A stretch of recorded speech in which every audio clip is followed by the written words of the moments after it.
Sanibonani wey'ngane zawethu, ake nginibelele phinde futhi nginamukele kuyona i-channel ehamba phambili Radio Inkezi. Lami igama ngimfazi ngithuthu ngakho malubathela sibana magomede. Manje mhlawumbe usemusha kuleli khasi, ngizophinde ngicela nje show to subscribe, ungakhohlwa ukukhomenta nokulike, kanjalo futhi-ke nokushare okuyikhona okukhulu kunakho konke. Wey'ngane zakwethu, sekuphinde kwacishe kwalimala umculo kamaskandi uHandsome Mkhuthuza-ke laphana owaziwa kakhulu laphana ey'nkundleni zokuxhumana nje.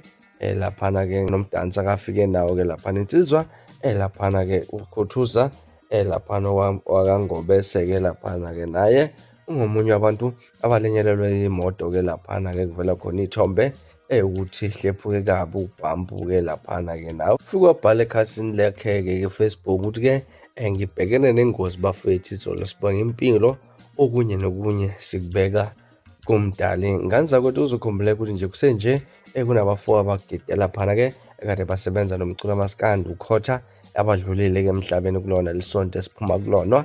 Kanjalo futhi-ke ngesabatha naye insizwa laphana semnambethu uMenzi naye-ke yabandakanyeka-ke engozini yomgwaqo-ke laphana. Akasazi ukuthi kusho ukuthini-ke mangabe kuvela izinto ezicishe ezifana nalezi-ke laphana engozini ey'thinta laphana abantu ekade basebenza kanjalo noKhotha, kudlula abafowethu abawu-4 kubala khona nomfanyana omncane laphana-ke unkunzi emavava-ke laphana-ke laphana iy'nsizwa zafihla nazo laphana ngomhla ka-12 elusuku esibheke lona lwakusasa. Ngane zakwethu-ke indaba ezibuhlungu kakhulu-ke esilokhu sizithola njalo ey'nkundleni yomculo kamaskandi-ke laphana mabe sibheka. Mhlawumbe ngokucabanga kusho ukuthini ukwehla kwengozi engaka kwendaba ezithinta abaculi bakamaskandi? Hlala no-comment section-ke ngizwe olwakho uvo ngalolu daba. From ila sibone ngane zakwethu, sengiphuma njena Thembisa Mtyabo efuna ezinye izindaba ezilandelayo kwividiyo elandelayo. Kwakho ukusubscribe niziphathe kahle, nibe nosuku olumnandi, ngithanda khona.